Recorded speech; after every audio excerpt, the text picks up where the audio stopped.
Bismillahirrahmanirrahim. Kalau tidak kerana bintang, tak akan bulan kelihatan tinggi. Kalau tidak kerana pidato, tak akan saya berada di sini. Assalamualaikum warahmatullahi wabarakatuh. Yang dihormati pensyarah mata pelajaran Kepimpinan Islam Ustaz Syarudin bin Taha, rakan seperjuangan, para peserta yang saya kagumi serta hadirin dan hadirat yang saya hormati. Nama diberi Khairunisa binti Azmi, nombor matrik 057003. Buruk sangka, mengumpat dan mencari kesalahan adalah tajuk pidato yang akan disampaikan oleh saya pada hari ini. Menjadi mukmin sejati adalah impian orang beriman. Jadi, mereka berusaha dalam meneladani Rasulullah sallallahu alaihi wasallam agar termasuk dalam golongan yang diredai. Maka, laluan untuk menjadi orang beriman juga perlu melalui jalan yang dibina Rasulullah. Antara lorong indah yang telah dibina Nabi Muhammad kepada umatnya adalah akhlak yang terpuji. Baginda adalah satu contoh suri teladan dan penghulu bagi kita semua. Sudah tentu ia adalah sesuatu yang baik, malah umat dianjurkan untuk kita mencontohi akhlak yang ada pada diri Rasulullah.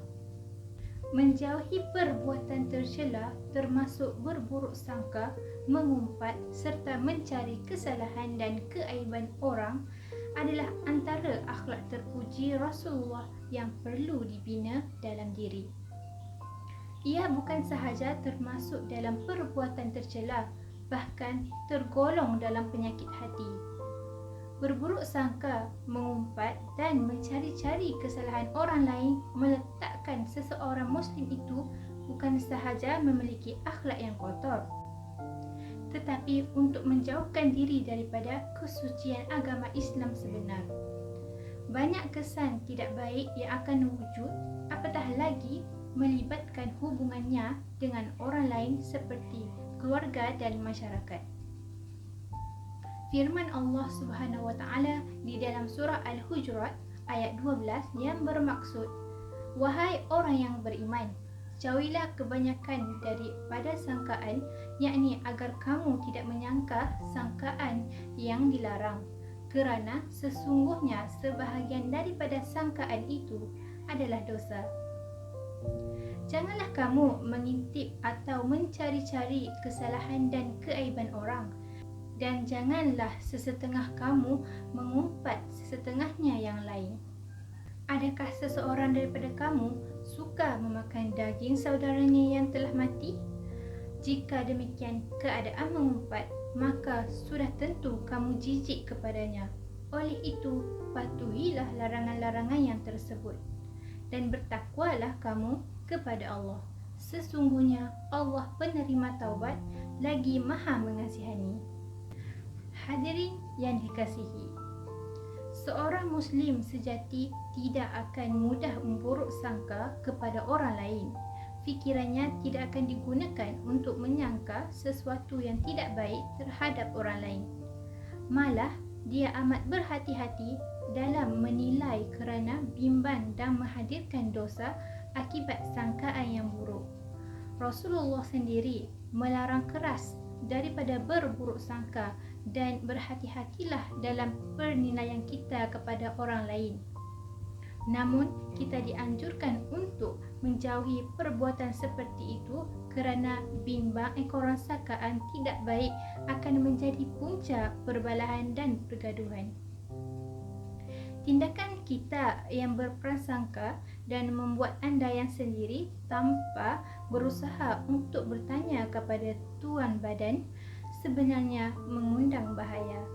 Oleh kerana itu, kita perlu berusaha mengelak diri daripada perbuatan itu, kerana jika tidak dielak, ia hanya akan menjerumuskan diri ke dalam dosa. Begitu juga bimbang jika terjadi asalnya seseorang itu tidak seperti yang kita sangkakan. Ketika itu terjadi pula perbuatan mengumpat dan akhirnya menimbulkan tuduhan melulu tanpa bukti.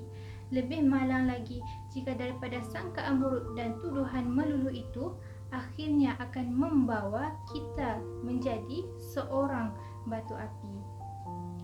Tentulah lebih buruk padanya usah sesekali menyangka yang bukan-bukan kepada seseorang hanya kerana kita bermasalah dengannya.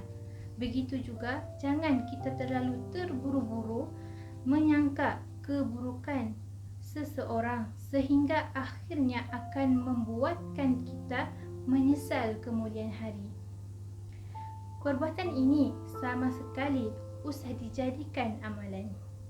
Saya ingin mengulas di sini bahawa mengumpat dan mencari aib bukan perbuatan sifat orang yang beriman.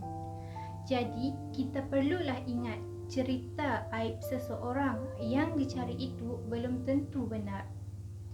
Apakah lagi jika cerita itu disampaikan pula kepada orang lain dan akan membuka lagi ruang besar dan berlakunya suasana tidak harmoni.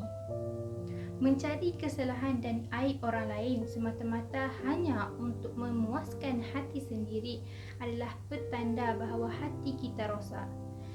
Ia bukannya cerminan sebenar sifat orang yang beriman. Bahkan ia hanya membawa kita semakin jauh daripada rahmat ilahi. Seseorang yang gemar mencari aib orang lain boleh jadi terlupa bahawa dirinya juga punya aib yang sama. Kadang-kadang lebih besar berbanding orang yang cari kesalahannya. Sifat mencari keburukan orang lain dan menyebarkan, mencerminkan kepribadian dari seseorang yang sikap negatif. Individu seperti ini lazimnya sukar mendapat teman. Jika orang berkawan dengannya sekalipun tidak akan kekal lama. Begitu juga dengan individu yang hidupnya gemar melakukan umpatan. Seronok sangatkah mengumpulkan mangsa hasil perbuatan buruknya itu? Bahaya lidah tidak bertulang. Kedua-dua sikap mencari kesalahan orang lain dan mengumpat ini berkait rapat dengan panca indera bernama lidah. Lidah yang tidak bertulang ini amat bisa dan berbisa apabila berkata-kata. Lidah yang baik akan melafazkan kata-kata baik sahaja, namun bagi lidah yang rosak, ia hanya mengeluarkan kata-kata yang buruk sahaja. Bahaya lidah ini juga dapat dilihat dalam perbuatan mencari-cari kesalahan orang lain, kemudian menyebarkan dan seterusnya bermulalah sesi mengumpat. Berapa ramaikah yang menyedari kesan perbuatan ini di sebalik ketekunan si pengumpat berbahasa menyakitkan lain? Sebenarnya, ada azab yang sedang menanti. Bayangkan juga perbuatan ini turut mendedahkan kita kepada sikap berdendam dan mewujudkan rasa permusuhan dalam kalangan masyarakat. Pihak yang dicari aibnya akan berasa malu, kemudian cuba bertindak membalas apa yang telah dilakukan. Akhirnya, apa hasilnya sudah pasti mencetuskan suasana tidak harmoni. Kesemua sifat keji ini hanyalah merugikan diri sendiri. Ketika kita cuba menyebarkan aib orang lain, sebenarnya terdedah melontarkan kata-kata atau hujah yang hanya mengikut andaian sendiri. Andaian itu pula boleh jadi tidak betul dan akan terjadi fitnah yang boleh mencetuskan api persengketaan yang lebih besar. Untuk pengetahuan hadirin dan hadirat sekalian, tiada untungnya memiliki sikap ini. Ia bukan sahaja menyakitkan hati orang lain, bahkan mendatangkan musibah kepada individu berkenaan. Paling utama, sikap sebegini bukanlah sifat terpuji seperti yang diteladankan Rasulullah, malah amat bertentangan daripada peribadi indah yang baginda mahukan daripada umat baginda.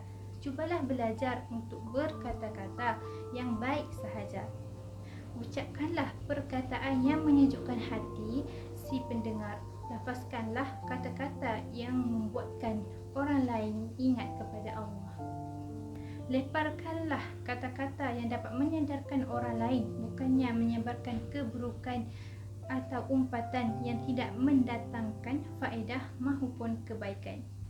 Secara tidak langsung, kita boleh belajar untuk diam. Kerana itu lebih baik berbanding banyak berkata-kata tetapi tiada makna. Kata orang, semakin banyak berkata-kata, semakin banyak kesilapan yang berlaku. Ingatlah bahawa kata-kata kita ini menggambarkan akhlak yang dimiliki. Sedarilah mengumpat, mencari rahsia orang dan berprasangka adalah 3 perbuatan buruk yang boleh memusnahkan hidup kita sendiri. Hadirin dan hadirat sekalian, ketiga-tiga sifat ini tidak lain hanya akan menyebabkan berlakunya pergaduhan. Sementara di pihak kita pula pasti tidak tenang kerana perbalahan ini. Hasil daripada mengumpat, mencari rahsia orang dan berasangka tidak baik, bertaubatlah. Mudah-mudahan setelah kita meninggalkan perbuatan tidak baik ini, Allah akan menggantikan dengan sifat yang terpuji di sisinya. Sekian sahaja daripada saya. Assalamualaikum warahmatullahi wabarakatuh.